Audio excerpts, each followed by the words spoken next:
এক গ্রামে একটি ছেলে থাকত। তার নাম ছিল টুকু। টুকুর খুব শখ ছিল চাঁদকে কাছ থেকে দেখা।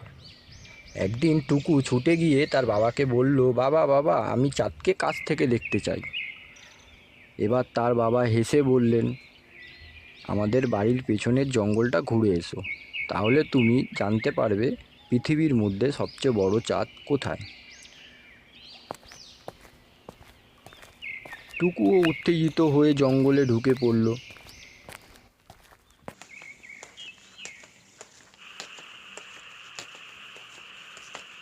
অনেকক্ষণ হাঁটার পর সে একটা পুকুরের সামনে এসে পৌঁছলো। পুকুরের জলে চাঁদের প্রতিবিম্ব স্পষ্ট দেখা যাচ্ছিল।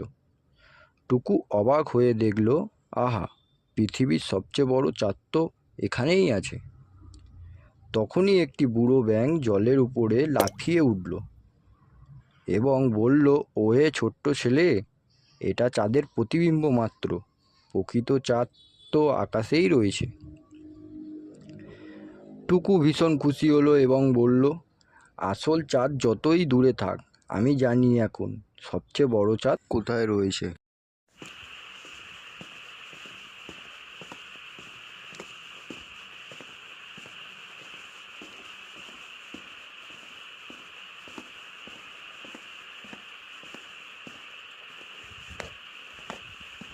সে ফিরে এসে তার বাবাকে সব বলল।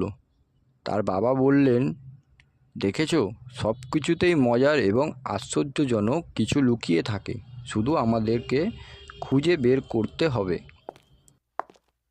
তাহলে ছোট্ট বন্ধুরা, আমরা এই গল্প থেকে কি শিখলাম? আমরা এই গল্প থেকে এটাই শিখলাম যে কখনো আমরা যা খুঁজছি তা হয়তো খুব কাছেই আছে, কিন্তু আমরা খুঁজে না পেলে সেটা চোখে পড়ে না।